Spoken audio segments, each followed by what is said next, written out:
র্যাবকে অবসর দেওয়া হয়েছে। আমার প্রশ্ন, কেন অবসর দেওয়া হয়েছে?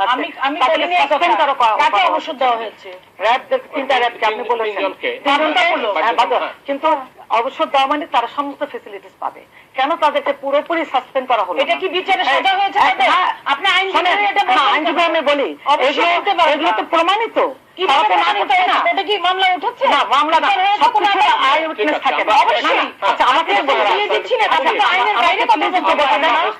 মানুষ ভেবেছিল গোলা ভরা ধান হবে স্বাধীনতার পর, মানুষ শান্তি চেয়েছিল, পুকুর ভরা মাছ হবে, কিন্তু আমরা তার বদলে কি দেখতে পাচ্ছি? এয়ারপোর্ট ভরা দেখা যাচ্ছে সোনা চড়া চালানি সব সোনা দানা, আর দেখা যাচ্ছে পুকুর ভরা মাছের বদলে নদী ভরা লাশ।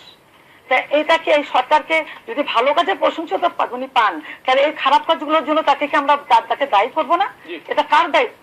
সরকারের দায়িত্ব এগুলো ঠিক করা, তাই না? তাহলে এগুলো এখন এত বেশি বেড়ে গেছে বিকজ এখানে কিছু সন্ত্রাসী তারা রাজনীতিক আশ্রয় নিয়েছে এবং আওয়ামী লীগের আশ্রয় নিয়েছে, নিয়ে এগুলো সন্ত্রাসী করছে। এতে জনগণের কথা তারা ভাবে না, তারা দেশপ্রেমিক না, সেই কারণে আজকে দেশের দুর্দশা। এগুলোকে আমাদের আচ্ছা আপনি এখন বলেন না, আপনাকে উত্তর আমি বলছি। এখন আমাকে আমাকে বলেন, হাইকোর্টে যে মিটিং করতে দেওয়া হলো না, এটা কি আমাদের আইনজীবীদের মিটিং ছিল সেদিন, মানে সমাবেশ, তালা মারা হলো কেন? চারিদিক দিয়ে তালা মারা কেন হলো বলেন আপনি? এটা কি গণতন্ত্র? এটা তো কোনো গণতন্ত্র না।